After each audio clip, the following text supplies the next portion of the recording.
Well, thank you so much for being able to take some time out to talk with me. I know that something had happened over the last couple of hours, but everybody here is so blessed that you were able to finally be able to come out here and talk.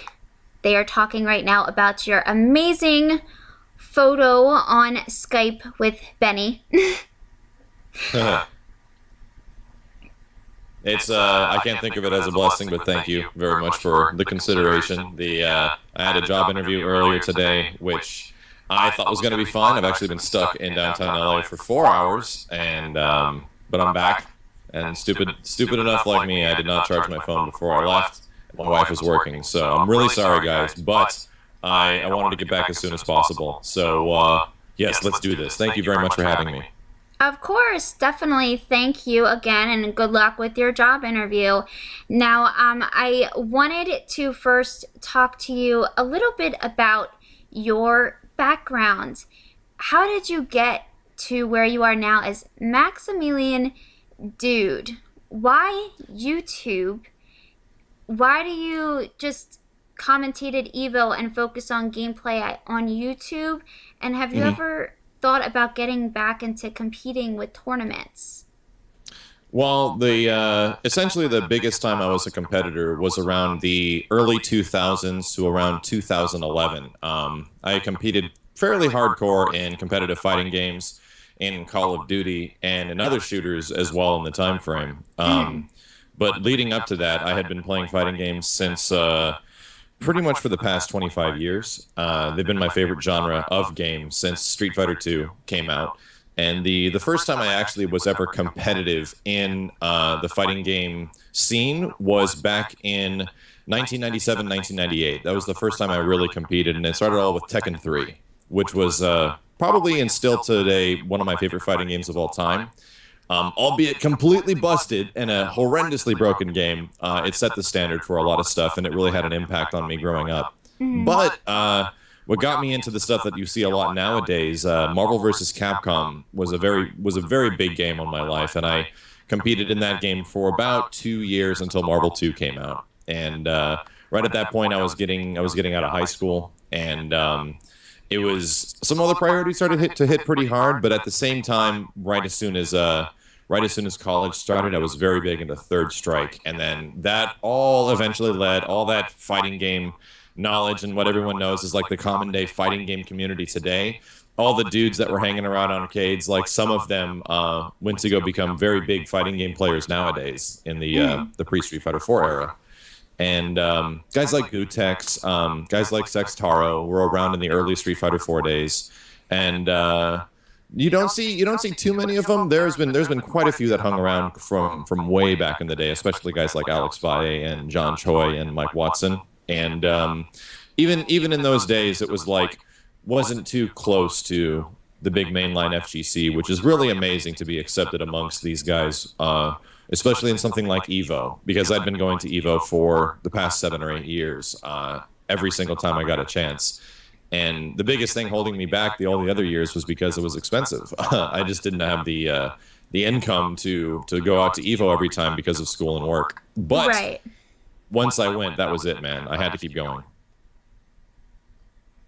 Right. And yeah, that's the one difficult thing that always I feel gets in the way of being able to compete and have a good time is school, work, responsibilities, money. Money is definitely pretty much a big one. That big all it bundles all itself into this big thing, like this life thing. Like, what happened? Life. Oh man, can't compete anymore. Yeah, it definitely gets in the way for me. I try to go to a lot of events and tournaments, but do the best that you can, and you attend as much as you can, and you make that one major that you are able to go to, you make it your 100%. Absolutely, and you do everything you possibly can. Now Street Fighter V has been such a huge topic going around, and we just had the beta not that long ago. What are your impressions and your views on the game so far? What do you think is going to make Street Fighter 5, better? One of the best Street Fighter games, out there. I think it's still completely in the air whether or not the community is going to accept Street Fighter V. Capcom usually ends up having this very interesting history of a couple of hits and then a couple of misses. Notably, in the past, they had a few games that came out that were extremely popular, notably Street Fighter II, Marvel vs. Capcom series, and then the Alpha series, and then Street Fighter III came out and was a huge flop. Flopped beyond and pretty much sank Street Fighter until Street Fighter IV came out. Third Strike's still, competitively fun, but it did not. It made them zero money until we had future games like Street Fighter 3 Online Edition come out later on. But with Street Fighter 5, I can see the roots of what they're going for. I enjoy it. The first 50 matches I had when I played at E3, I had no idea what to think. I had no idea what this game was trying to be. And it actually took me quite a bit of understanding to talk to a bunch of different people, what they think of it, talk to the developers like Combo Fiend and Hans and Matt at Capcom, and being like, trying to understand their direction for what's going on, because I just was not feeling it. It felt very dull for the first few matches. However, after more time I've had and more characters came out, it seems like the game was actually growing along with the community around it. More interesting characters started getting introduced. The big one was when I finally got to play as Ken at Comic-Con, and Ken is insanely fun. He's possibly one of the best versions of Ken there is. I think 5 has a really good chance of resonating with a lot of people. The biggest thing right now is, in the current state of the game, is that if you have a basic understanding of how to play Street Fighter, or you've played the games in the past especially, maybe Street Fighter 4 experience is absolutely going to help. But if you're used to these core fundamentals, you can destroy anybody with like a mid to low level usability. So if anybody's like quote unquote a noob, or they're coming into these games and they think they have a chance by just pressing buttons, you will stand no chance in the current beta version of Street Fighter V after you kind of learn how to play the game. And I don't think that's a bad thing. That's the nature of fighting games. If you're good, you're obviously good. Like, Right. somebody can parry everything in Third Strike, he is obviously good. There's no way I'm going to be able to beat him, type of thing. But right now, I think Street Fighter V is in this interesting middle phase where they might have to do something about that, because there's a lot of people that are very familiar with Street Fighter that I've talked to about the game, and I think even Alex has mentioned this. It's fairly hard to lose until you run into somebody that's around equal your skill, and you're like, okay, finally a challenge. And because of that, the game can appear to be kind of dull because of the lack of challenge, only because of the huge skill gap. So I think that's also a matchmaking thing. Either way, to sum up my answer, I'm really confident about SF5. I actually love the game. I like that the combos are easy, and I like that the characters look freaking fantastic, and the net play is getting better, but I don't know. I'm not completely sold that it's going to be quote-unquote successful, although I'm going to like it. I liked Third Strike when it came out, even though it wasn't successful, so it really depends on how big it's going to be in the competitive scene, because I do see a lot of guys staying on Street Fighter 4. Yeah, there's definitely a huge dedication to Street Fighter 4 right now. So I am definitely curious to see how it's going to unravel when Street Fighter 5 does first come out, Right. especially with the PS4 syncing issues with the arcade sticks. I know that there's been a lot of problems with those at majors, and a lot of people have been trying to save up for PS4, and I'm curious your opinion on that, if you think that that's something that they plan on patching up and fixing in the future. One of the bigger issues is that it's deeply rooted with what Sony does. There's been guys that have been like the Skullgirls developers, like Mike, for example. He found a way around it. Like, he found a way to actually fix the issue, from what I understand, very simply. The problem isn't exactly the technical side. The biggest problem with the controller sync issue is that it's built within to the PlayStation, and you have to convince the developers of the UI of the PlayStation to actually change that stuff all around, and not just for each individual game, because they usually won't give the approval for that stuff. So I don't know. It's like, I definitely see where the problem is, but an easy answer is probably not going to be very apparent very soon.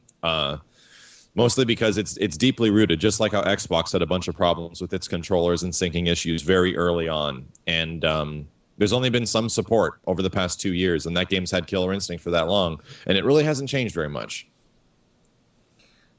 I definitely hope it is something that, they at least consider doing soon. I know that when I was at Summer Jam 9, there were a lot of very upset people and delays. It adds a lot of time. I'm sorry?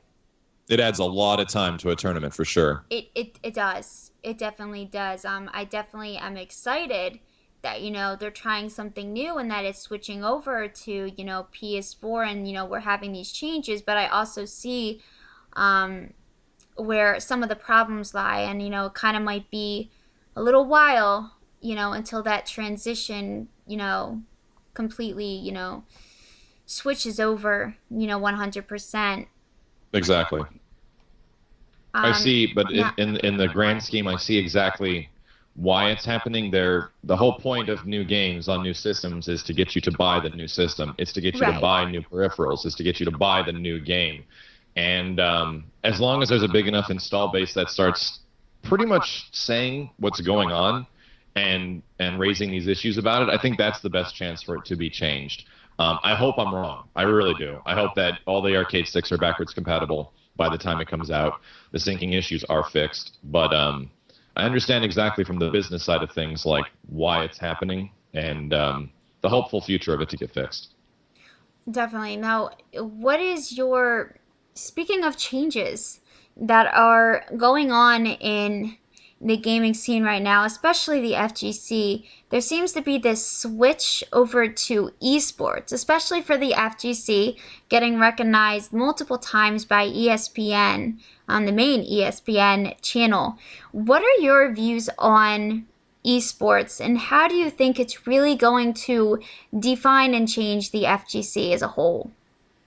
I felt the entire time when Street Fighter actually became, around the Street Fighter 4 era, in the 2010s to 2011, the game was getting a lot more recognition. Capcom was finally doing things like putting out their own tournament brands, becoming their own esport, and the recognition as it being an esport, I felt has always been an eventuality. As soon as something grows a populace and gets bigger and bigger and bigger, there will be companies to come in and try to monetize off it as hard as they possibly can, because there's an audience, and that's all a company wants, is an audience to pretty much have merchandise, to have consistent entertainment out there. So there's the big difference between the hardcore community, which has been hosting events for the past, over a decade, and then the esports side. But they kind of blend. It really depends on the audience that's watching, and I feel that even with something like Evo, it doesn't especially feel very esports yet. Although it is, pretty much by the definition, Evo is the esports branding of fighting games. Right. But it still has a different feel. It has a different soul than other esports. I'm not gonna talk smack about StarCraft 2, League of Legends, Dota, anything like that, but it definitely does feel different, and I've tried to get into those games at certain points throughout my life, and I felt it didn't have the same heart as a fighting game. But I think that's the nature of fighting games. It's a different thing. When you learn how to play a fighting game, and the people around you are learning at the same time, it kind of become attached to those people. There's something very unique about this genre. But at the same time, it's like I said, it's an eventuality. We're going to see more stuff as long as games come out, they get big, the competition gets bigger. The esport thing is bound to happen, but I feel that it's going to be more in the hands of, if we're talking about Street Fighter, for example, more in the hands of something like Capcom. And if we're talking about something that Microsoft puts on, or that WB Games puts on for Mortal Kombat, it'll mostly be in their control. As we've seen with the ESL, they partnered up with WB Games for Mortal Kombat. Capcom pretty much has their own esports things going now with the Capcom Cup. And I think that's just an evolution of the grassroots tournaments. It's now gone directly to the companies. So I believe that's the future. I believe that's the future of fighting games. You think that the main gaming companies like Capcom are going to take over the esports sides for the fighting game tournaments? And in all honesty, Capcom's pretty much there already. They've already had way more enough attention from the previous Capcom Cup, as well as That's true. Capcom Cup events that have actually been working in association with events so far. And come this year, when they're actually working with Sony in the new big conference that's happening in December, they're going to have a giant Street Fighter World Tournament that's going to be right alongside the PlayStation like world debut of a whole bunch of new games, Really? which is brilliant. Like those type of giant marketing decisions are exactly what a fighting game would need to get the idea out there that holy crap, Ryu is about to punch Ken in the face. Let's go watch the best people at that. So Wow. I think it's brilliant. I think the guys at Capcom are taking it definitely in the right direction because their focus the entire time, because they're still working with grassroots communities, is still there. They haven't avoided that completely. They're not doing Capcom Cup only events across the world. They're usually associated with the dudes that have been running these events for like over a decade. Right. What is your views on the and I mean, I could be wrong in this, but this is definitely the impression I've been getting. It seemed to have started with KI when KI was exclusive only to Xbox. Now, I do know they recently made the announcement, obviously, that KI is coming to PC, but then Right. it seemed like Capcom retaliated by saying, okay, well, we partnered up with Sony and PlayStation, and Street Fighter V is exclusive only to PlayStation 4. And Right. I'm curious your opinion if you know, seem to think that there's kind of almost becoming now a console war for fighting games. Now that fighting games is becoming a lot larger and it's growing and ESPN is taking notice and it's being streamed more. What are your opinions on that? Do you think we're going to see more games that are being exclusive to just one console? Or Absolutely. I think there will definitely be more console exclusivity, and it's kind of it's natural. I've seen that happen to like 3 console generations between the Super Nintendo, the PlayStation generation, and the PlayStation 2 generation. There were tons of fighting games that did not make appearances on other platforms like Xbox and GameCube, and vice versa. That's been going on for such a long time that only the modern Xbox 360 PS3 era is when that really began, where our games on everything. So it makes sense, and I don't know if it was exactly a move from Capcom to put Street Fighter 4 on PS4 as much as Capcom partnering with Sony, because before this year, Capcom's had a couple of its worst years in its financial history. yeah. They've been doing very bad over 2013, 2014, and maybe one year before. So they were kind of looking for people to work for in situations like this. And Sony is like, well, you know what? Hey, Microsoft's got that Killer Instinct thing. Maybe we should work with you guys to do Street Fighter V. And that's the smartest thing ever, because all I want to see from Capcom is more fighting games. That's all I want. I don't care how they come out. I don't care what system they come out on. I'm going to find a way to make it possible to play it on whatever it is. So I'm all for it, because I don't care which system. I've never had any console loyalty except the Dreamcast, because God bless the Dreamcast. But outside of that, it's something that's going to happen. And I think that companies should probably partner up with these guys that are looking to make games, but they cannot because of financial difficulty. Konami's in a huge issue. Konami games for so long are unable to make the games they want to make because Konami as a whole cannot afford it. So that's and it's very showing that the people out there want to see more Castlevania games. They want to see more Metal Gear titles, just as an example. So because of that, I think it's fine. I think a little bit of competition is a good thing, because competition makes for a better final product. And if it makes these companies work a little bit harder to make theirs a little bit better than the other one, that's amazing for fighting games. Oh yeah, and it's definitely been interesting to see the companies that are donating so much money to the pools. Like it's been growing. Like Yeah. Microsoft's like, oh, I'm gonna donate $10,000 to this for CEO and Evo, and NetherRealm responds back, well, I'm gonna donate this, this 20 grand to this. And it's interesting to see all the large amounts of money, because when I was first introduced to the fighting game scene, it was a couple thousand. It was not hitting, It was low. what No, it Capcom was Cup is hitting for at $500,000. for the longest time. It was very low. Like the general prize pots for certain games at Evo was like less than $1,000 for many years. I think if you won if you won third strike, like at the Daigo tournament, for example, like when Daigo did the huge parry back in like 2004, 2005, at very early Evo, I'm pretty sure that the total prize pool for that tournament was probably less than $600. And those are like the Wow. best players from around the world.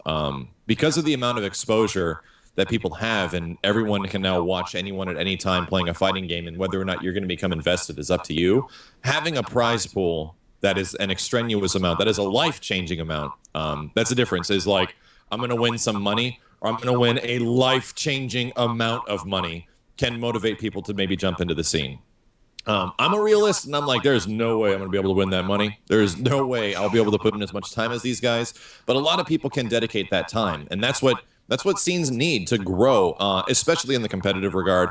And in all honesty, if you put a lot of zeros behind something that is at the end result of a video game tournament, the audience will also tune in as well.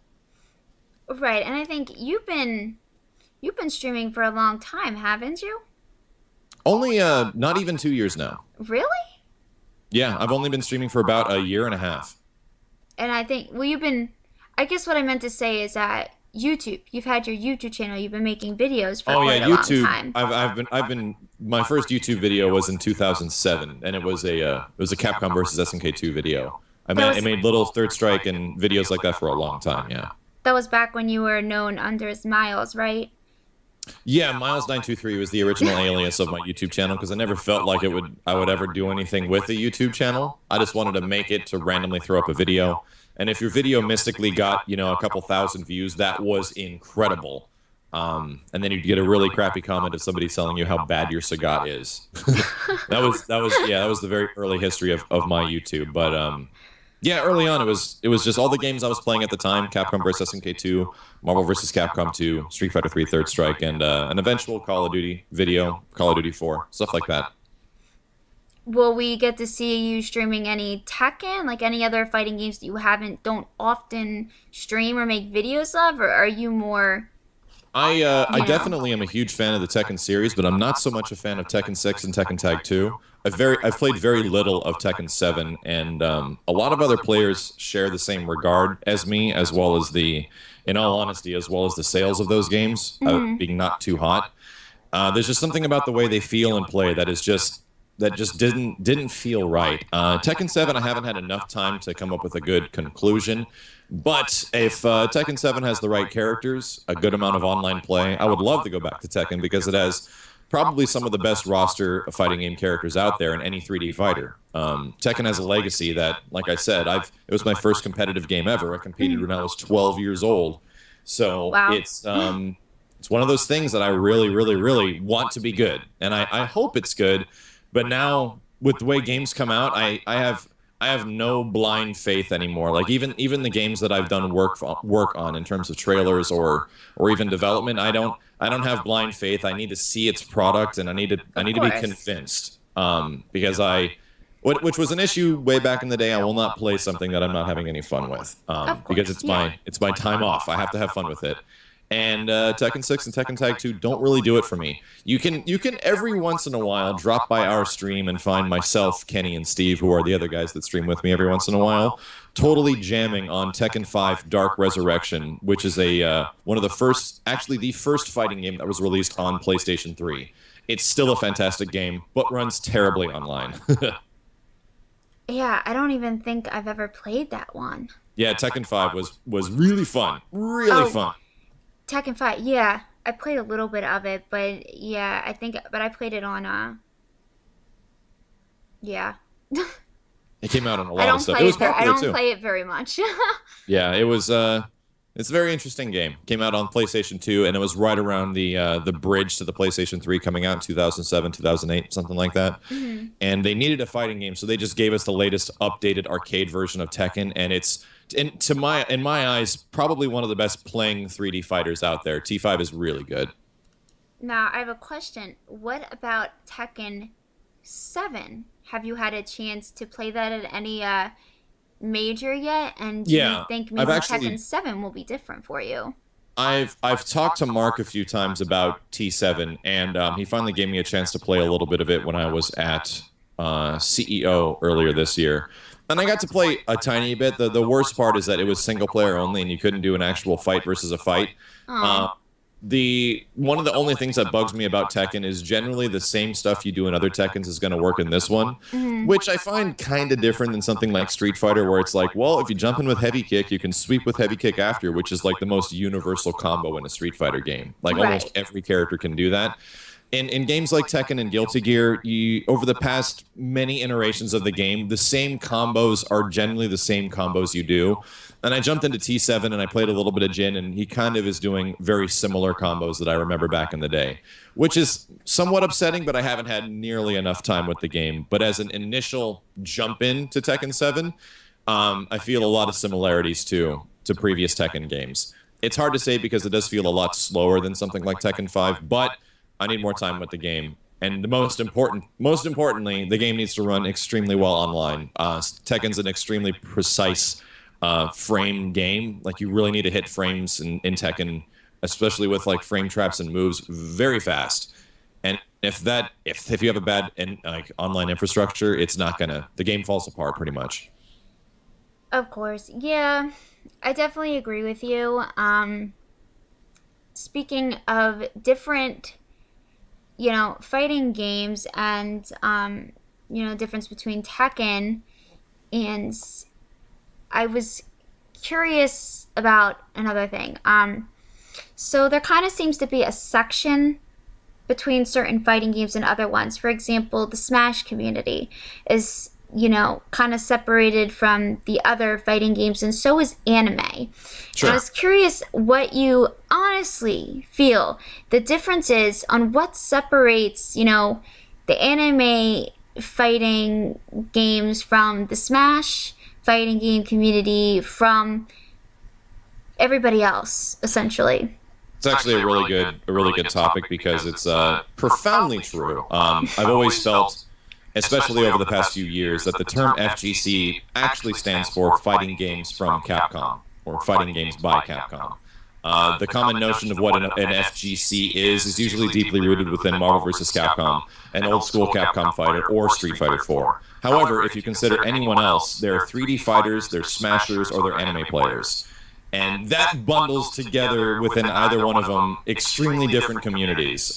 There's like the Capcom community, the anime community, the Smash community, and the 3D. 3D guys are Virtua Fighter and Tekken, and which are some of the most precise fighting games out there right now, and some of the most difficult to play. While anime players include Blaze Blue, like Arcana Hard, Guilty Gear XR, the list goes on. There's a ton of different games because Japan pumps those out, I swear to God, every month. There's a new one. And then you have the Smashers, which have been melee competitor guys, Smash 64 guys. No more of Brawl, but Smash 4 almost entirely in Project M. So yeah, the community is absolutely divided. I would not consider all of them an FGC by any means because the common interpretation of what an FGC is too closely rooted within Capcom. Now, is that a problem? I don't think it's a problem at all. It causes a divide between the communities because they're constantly trying to prove that their game is better than your game.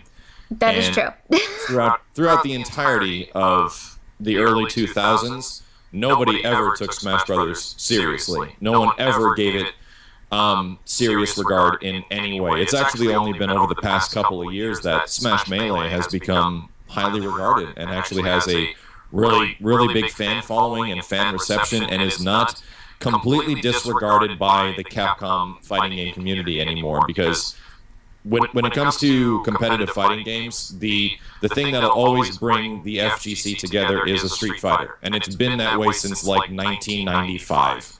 Street Fighter will always be there, and other games that'll be around it depend on how popular they are around the time. So you can't get rid of Street Fighter; it's almost impossible. But the other games are heavily dependent on how much the community is willing to accept them. And the funny thing is now that I heavily think that the hardcore Smash community is bigger than the FGC is now, than the common Capcom guys. So it's definitely gone all over the place. And the best thing that can happen is that you get a new game, you get Smash Brothers 4, and you get consistent updates for Smash 4. The community's constantly talking and sharing tech and making videos and consistently being creative that will bring other people in. While the big issue that happened recently that we saw with something like Marvel versus Capcom, which had a huge community. When's Marvel? Like, all this stuff was everywhere for Right. almost 2 years, is now all but gone because there was one very specific thing that happened to the relationship between Capcom and Marvel, and it was that there was no more relationship, that we're no longer selling Marvel versus Capcom games. We're pulling down the ones that you could buy before, and the negotiations are not happening. So because of that, when a game gets support, people tend to support, and as long as the audience is there already, if a game like Marvel 3 ended up actually getting support in the long run, we would still see a lot of that game around nowadays. But I think the Smashers definitely have something on the Capcom dudes, because even Nintendo now is becoming very open-ended in terms of its hardcore competitive community. They wouldn't touch those guys with a 10-foot pole for many years. For many years. Well, yeah, and now Ryu is in Smash. Yeah. And then, the Ryu's edition is just a brilliant marketing idea. Like, it's just, I know the permission of Ryu getting into Smash was most likely the result of some of the guys at Capcom USA, which is very smart. Mostly because it helps promote Street Fighter V. And it just gets the Street Fighter brand out there a little bit more. On an unrelated topic, I think Ryu looks better in Smash Brothers than he does in Street Fighter V. But anyway. Really? I think he absolutely does. I really do. I recently just played a whole bunch of Smash Brothers 4 just last night. And I was looking at Ryu's ugly mug and 4 other Ryus as we were playing Stamina Mode, which is like the Street Fighter version of Smash Brothers. Right. And it was insanely fun. I'm like, why does Ryu look so much cooler in this game than Street Fighter V? Something about it. They're going for a much different artistic take on Street Fighter V. But at the same time, I feel Smash is in the perfect place to kind of become the biggest fan base for a competitive fighting game tournament. Right. And a lot of the EVOs have shown that it's consistently growing. It's still there. And people care. And Melee is the most interesting one of them all, because it's an over decade-year-old fighting game that people still actually care about. That's unheard of. That is literally the unicorn of the FGC. So I have all the props for those guys, because that community is extremely passionate.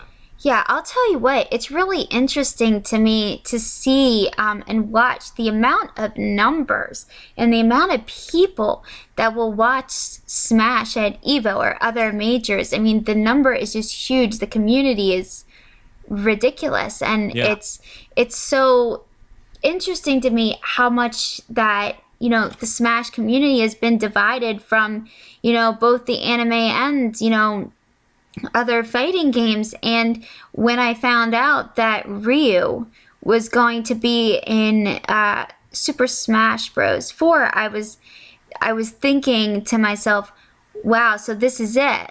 This is when the companies start working together to bring the Smash community closer in to make it more tight-knit. And I suddenly was watching, players like Justin Wong and Chris G that never really played Smash before suddenly playing Smash. So what do you think it is about, this new Smash Bros. 4 that is making other players who didn't really ever care about taking it that seriously suddenly compete in it? Well, I think guys like, for example, some of those guys actually have some pretty deep roots in the Smash community. I think Chris G actually started off as a professional Smash Brothers Melee player among their games like Third Strike. And I know guys like Justin, they don't hate Smash by any means, but they'll casually play it by all means. They will jump in and they will just give games a shot, and whether or not they stick with them completely depends on what's going on.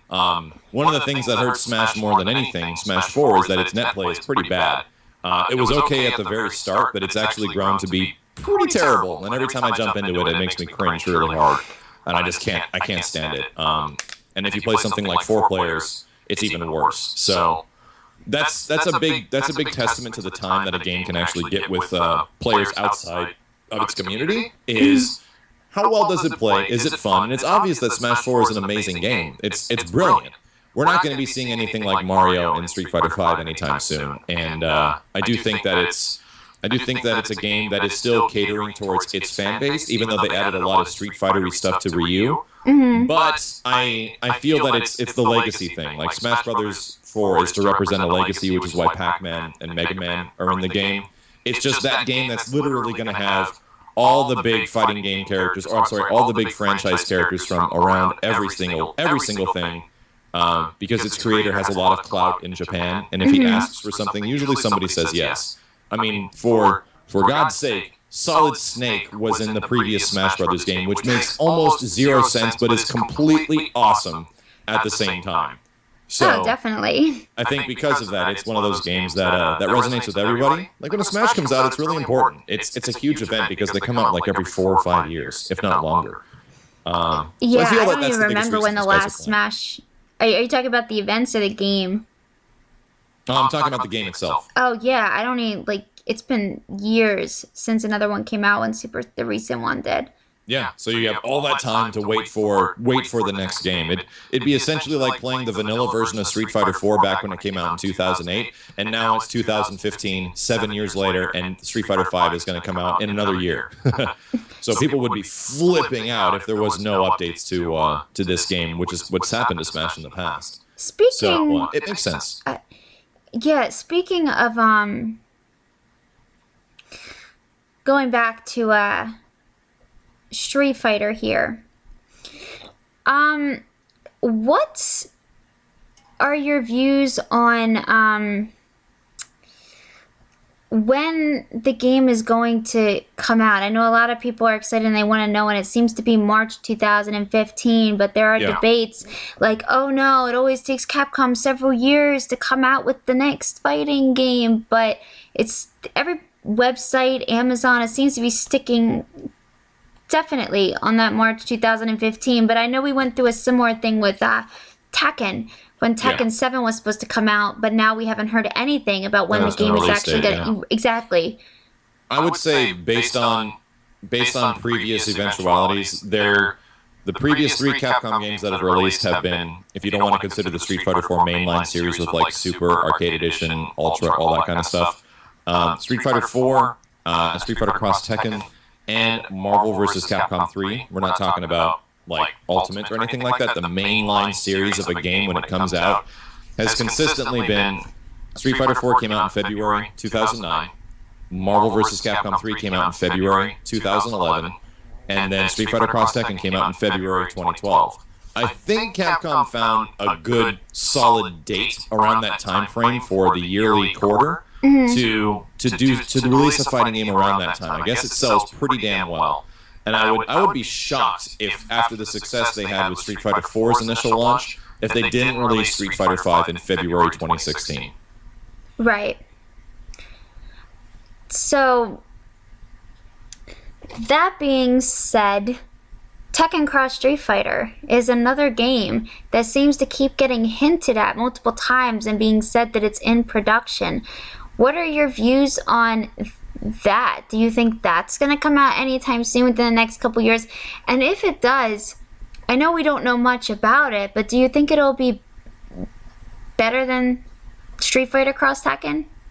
I think Tekken Cross Street Fighter has a chance to hit an audience that they might not have expected before. And I still feel deeply that Street Fighter Cross Tekken is actually a really good fighting game. It's just nuanced by horrendous decision making throughout the rest of it between gems and everything like that. I still go back and I really want to play Cross Tekken version 2013 because there's a lot of really fun stuff in that game and there's a lot of really weird decisions with other stuff. But at the same time, I think the really bad stigmata of what happened with Cross Tekken has kind of passed at this point, and many people that remember that game and its horrible DLC practices and everything like that are kind of gone. And Tekken Cross Street Fighter can come out at some point over the past, I don't know, over the next couple of years and maybe actually not be stifled by it. Because that's what they're trying to avoid at all possible. That Cross Tekken left a crater in Capcom's fighting game pantheon, probably bigger than the crashing of Street Fighter 3 when it came out back in the 90s. It was pretty bad. Capcom went from Cap God, which was the common term a lot of people called them. They were called Cap Gods, to Crapcom. Was that the eventual phrasing? So I think that Tekken Cross Street Fighter can happen, but they're waiting for a very specific time, and obviously they're putting a lot of their development resources into other things that they're feeling a lot safer with, like Tekken 7. Right. Well, no, and I could definitely understand that with after, what did end up happening with Street Fighter Cross Tekken. I'm gonna kind of go off topic from the different games here, and I'm going to focus on something I think really has an effect on the gaming community, especially the fighting game community, that's not really talked about, at least a lot publicly. And that is violence in video games, because I know that that is something that is really big on kind of holding us back. A lot of news channels like to come in and, focus on one player that happens to have, been in his, mom's basement and, did something. And all of a sudden, everybody who is a video gamer and plays fighting games or shooting games, they're violent, they're this. They teach people how to be violent. What are your views on that? And do you think it's something that, we'll ever be able to tackle? I don't think we'll ever be able to tackle on it, and I do feel it's complete bullshit, because it doesn't come down to what you play, it comes down to how you're raised.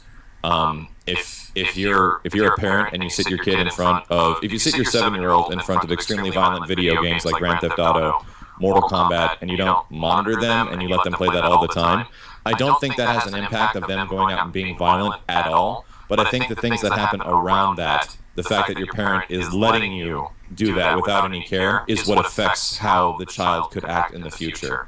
I think video games are a brilliant scapegoat. It's the same thing for books. In the early 1900s, people blamed people acting super weird because they read these crazy books with these fake stories in them, and same thing for movies in the mid-50s and leading up until there was eventually video games, and people have something else to blame now. Right.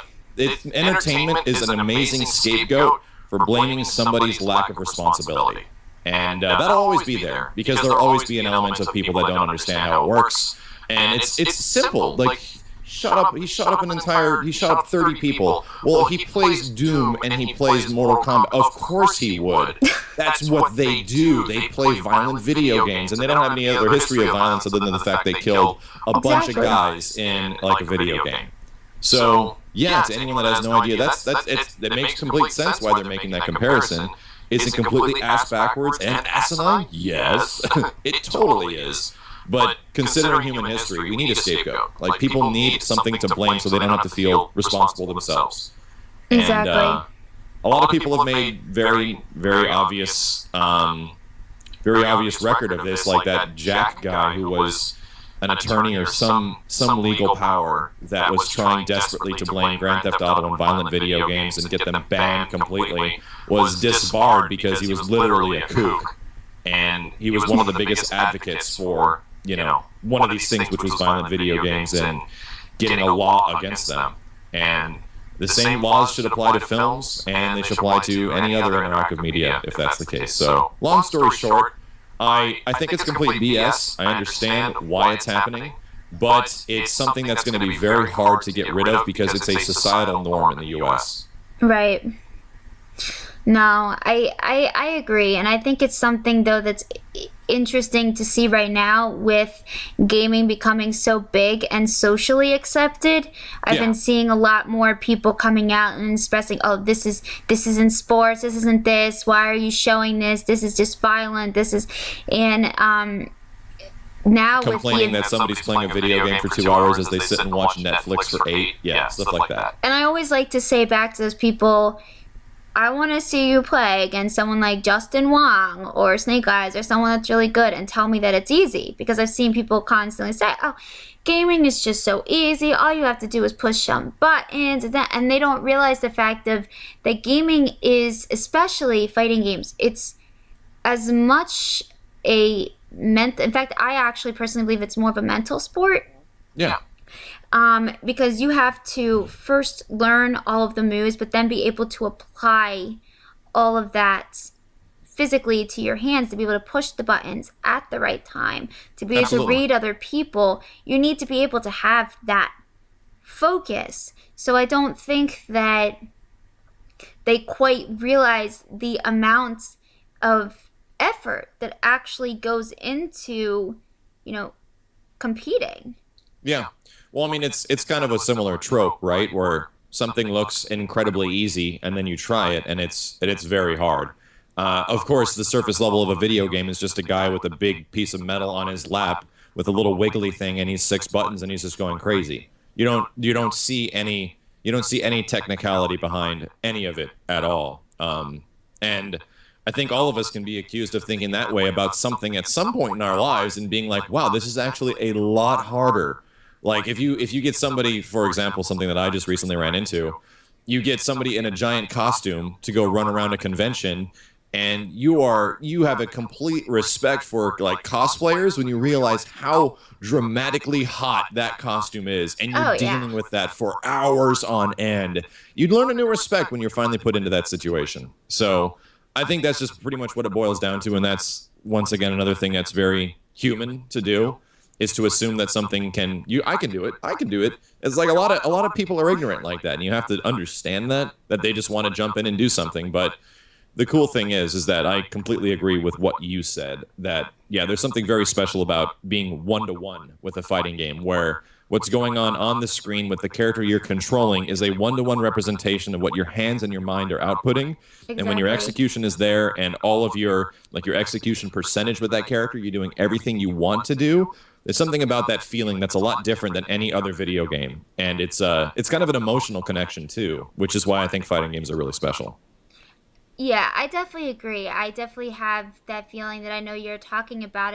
It's kind of what separates, cuz like I'll play other games, but I always have the urge to play fighting games more ever since I was a little girl. It seems to be a very I don't even know what to It's like I don't primal. even know It's how to hard to explain it. describe, right?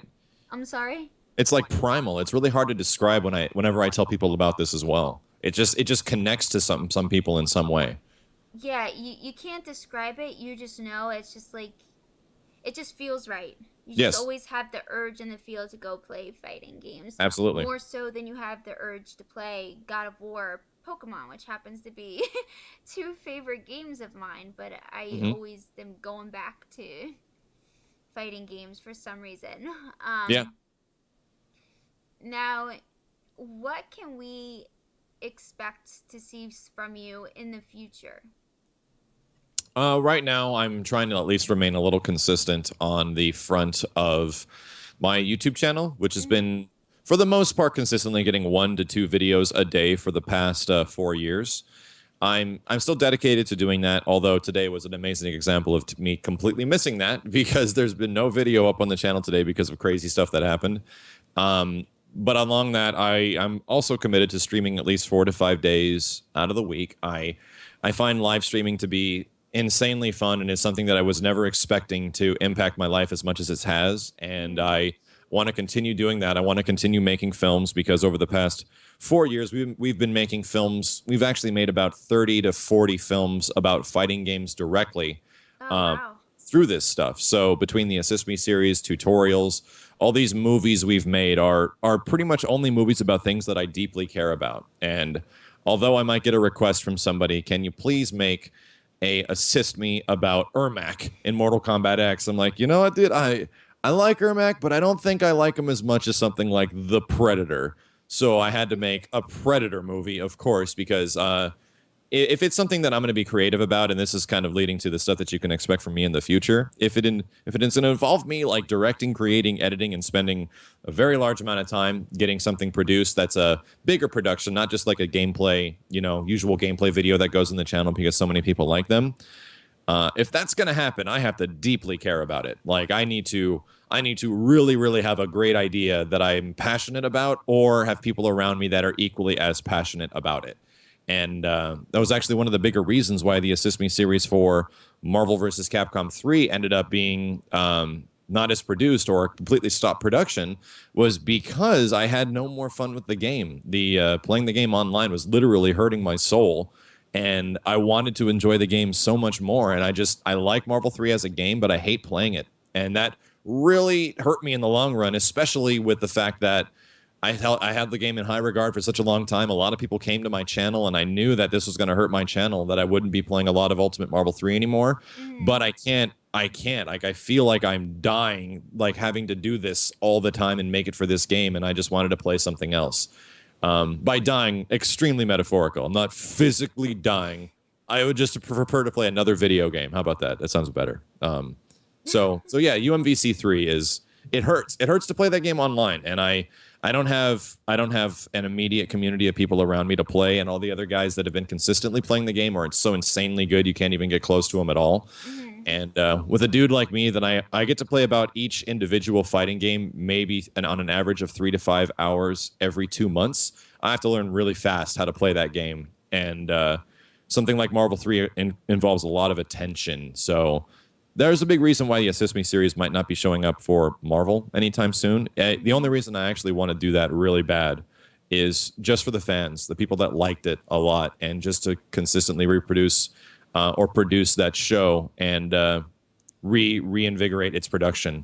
But at the same time, you can definitely expect stuff to go on the channel on YouTube in terms of the Boss Rage series, which has been very popular, and it's a lot of fun for me. It's pretty much the only way I can tell a story and kind of make a movie for a fighting game. Like, every single Boss Rage has been Killer Instinct, the movie, Street Fighter 4, the movie, Biofreaks, the movie, and I really enjoy that. I like telling a story within 10 to 15 minutes. So that definitely is coming back, and I got one coming out very soon. And there's also another series that I might have a very brief opportunity right now, between me working on a lot of other side projects that are non-fighting game and YouTube related, called Fighting History, where I review old shitty fighting games with my dog Benny. Ooh, yeah. I think everybody has been sitting here waiting for you to bring up Benny's name. Yeah. Benny's definitely going to be in that one. So it'll be me and Benny. And I've been talking about this series since 2013, and crazy things happened, like me working on Killer Instinct for over a year, or just under a year. So I have a good excuse for not doing it, but at the same time, I really would love to revisit some really old bad fighting games and give them like a review treatment. That would be awesome. I would definitely love to see that. Cool. That's good. Oh, I know I would. I don't know about anybody out there on stream, but I would definitely love to see something like that. Thank you. You're welcome. And I would like to, before we start wrapping up, I'd like to give the stream, because they've been very, very vocal tonight, an opportunity to ask some questions. I will choose 2 questions that are asked that I see pop up, 2, and I will ask them to you. Okay, sounds good. All right. I'm waiting for them to come through. I'm sure they're all thinking, because they all stopped typing. Oh God, please answer Milk Ross's question. It's the obvious troll, but I would love to answer it. I will do it just for you, because you're specifically asking for it. Oh, so, Max, do you ever plan on having any feline guests on your show? Dogs Only is kind of specialist, don't you think?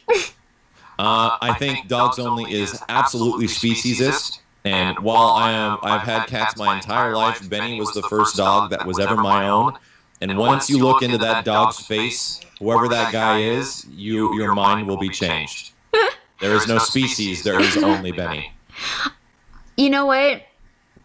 I'll tell you what, no matter how many bad days I'm having, every time I see Benny's face, I go, "Aw, Benny!" Just isn't that weird? And I have the same thing. If you're having a bad day, you look at that dog's face and everything's cool. Like, I've never had an animal make such a profound effect on me like that. He's my son. I love him. No, I will tell you, there's something about your dog, Max, that just instantly cheers so many people up. I know. It's really weird to think of him in his dopey face running around eating food face and stuff, and like, this little creature has affected like millions of people in some way somehow through Tumblr or crazy images, and he has no idea. He has no idea. He just runs around wants like, to chase the ball. Yeah, right. He just runs around and is like, do, like, I'm so happy. He has no idea. Yeah, there's an element of that innocence which makes me like him even more. Let me see here. Yeah, wait, and I'm still totally distracted by Benny. Isn't he being made a fighting game character? In some way, yes. That is actually actively in development in Beast's Fury. It's a fighting game which has a lot of like animal style characters. And back in 2013, I believe, I gave them the permission to use Benny as a character to help promote their Kickstarter. And Yay! they've been working on it for a long time. The game takes a lot of, that's a huge labor of love, a small development team. If anything ever does happen where he does become playable in some way, I'll absolutely let everybody know on Twitter and my YouTube channel. Yeah, that would be great. I always told everybody that when that game came out, I was going to play Benny. Yeah, I would too. All right, guys. Because Max wanted me to ask that troll question, I'll ask 2 more questions. Go ahead. Okay.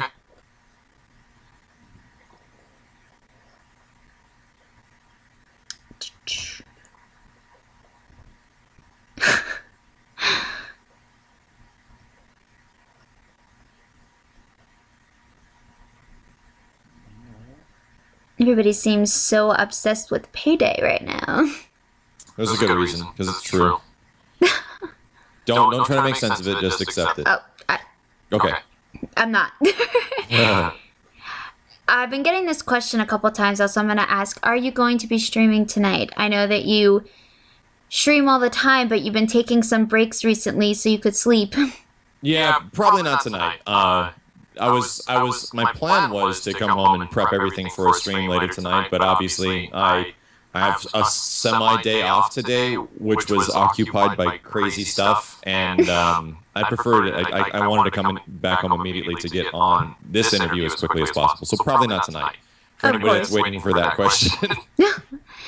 There was another question that popped up, and I actually think it's a really interesting one, given not a lot of people talk about it anymore. Do you ever think there's going to be a new King of Fighters game? So I hope so. I personally hope so. The KOF series has always been an interesting attachment/detachment for me. I was never really interested in KOF at all, with the usual bias of Street Fighter and Capcom games. Like, these games are just so much better than Mortal Kombat. You know, for the longest time, I felt that way against like KOF and games like MK. Until you actually play some other ones, and it kind of opens your eyes. That mentality doesn't stay with me at all. Like, I've played a little bit of KOF 13, but the biggest thing that stifled me from playing that game more is the fact that it has very bad net play, and its audience of people that play the game is kind of non-existent on online in any way at all. And it's also that I really like quite a few of the KOF characters, but I specifically play fighting games to play as like that one character or that team of characters that I absolutely love, or somehow fall in love playing over the span of a game. And the KOF series really doesn't have a lot of characters that really appeal to me in a real deep way. Until Capcom vs. SNK 2 came out, I really didn't know a lot of the SNK characters, but characters like Kyo and Terry and Fatal Fury characters like Rock Howard and stuff like that, I love those guys. Those characters are super cool. And if there was a way, the one thing that would cement me playing a whole bunch of KOF 14, and we don't know if this is going to exist yet because SNK has also recently made some horrible decisions saying they're going to go mobile completely, is that if KOF 14 is an eventuality and does exist at some point, I just hope that Rock Howard is playable and that the game has good online. If that happens, then I am totally down. Like, I'm 110% down if it has the character I'm really looking forward to. Definitely. So the last question I'm going to ask you, it is my signature question that I love to ask at the end of all my interviews. If you could be one superhero and one fighting game character, who would it be and why? Oh, man. Superhero. If I could be a superhero, I would be Gambit, because he's cool as hell. Because he's super cool. And I'd be Strider for the exact same reason. Again, it's one of my favorite characters, and that's one of the reasons I actually love Marvel vs. Capcom more than any, because they have a couple of my favorite characters in anything, and I can put them on a team together. So I'd go with Gambit and Strider. There's some definitely interesting choices. Yeah, I don't want to say like Ken or Rock Howard because I like those characters. I do, but they're not fantastical enough. Like Strider is a fighting game superhero that has robotic cats. Like I'd prefer that than kicking with fire. I think that sounds much cooler. I definitely get what you mean. Mm-hmm.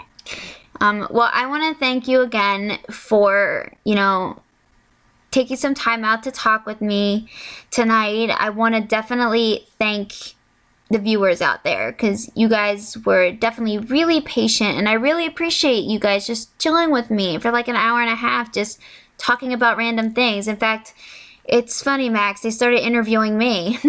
Yeah. We if some of these guys, and I do see quite a few of these names are familiar from my channel and some icons, I will say that we have shockingly one of the best Twitch chats out there, and I'm sure you do as well, because it was so much fun. I'm just like, man, sometimes I might just come on Twitch and just talk to people. There's an amazing thing to jump onto a stream and actually be greeted by these people consistently, because they just love the exact same things you do, and you just talk about it for hours. Definitely. They are definitely wonderful people, and I hope they stay on Twitch and talking. Yeah. Thank you very much for having me, and I'm really sorry about being late earlier. No, definitely.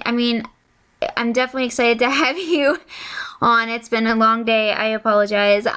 But things happen, and I appreciate you still being willing to, come on here and, talk for a little bit about your views on different topics in the FGC. If you have any shout outs, you're more than willing to.